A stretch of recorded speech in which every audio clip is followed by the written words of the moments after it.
Salary credit হওয়ার খুশিতে ঝপাঝপ করলাম জোম্যাটো আর উইশ লিস্টে থাকা এই চাইনিজ কম্বোটা ওয়াও চাইনার অর্ডার করলাম। আজকে এটার প্রাইস ছিল 199। সব টোটালে আমার পড়েছিল 229 মতন।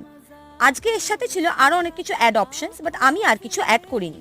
পেমেন্ট করে বসে থাকলাম, দেখালো 26 মিনিটস লাগবে পৌঁছাতে। দেখতে দেখতে অর্ডারটা আমার হাতেও চলে এলো। এবার আপনাদেরকে আমি পুরো জিনিসটা খুলে দেখাচ্ছি যে কি কি আছে এই কম্বোতে। কোয়ান্টিটি যা ছিল একজনের জন্য ইনাফ। আমি শুরু করছি চিকেন চিজি রোলটা দিয়ে। লেখা ঠিকই ছিল চিকেন চিজি, বাট আমি কিন্তু এর মধ্যে শুধু ভেজিসই পেয়েছি। তারপর চলে এলাম চিকেন মাঞ্চুরিয়ানে।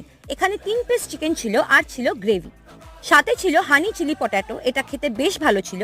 আর ছিল কিমচি স্যালাড। এখানে ছিল veg fried rice. Overall combination খুব একটা খারাপ বলবো না, আমি দেবো এটাকে 8.5 অন 10। আমার এই মিনি ব্লগটা কেমন লাগলো অবশ্যই কমেন্ট সেকশনে জানাতে ভুলবেন না। দেখা হচ্ছে নেক্সট ভিডিওতে। টাটা।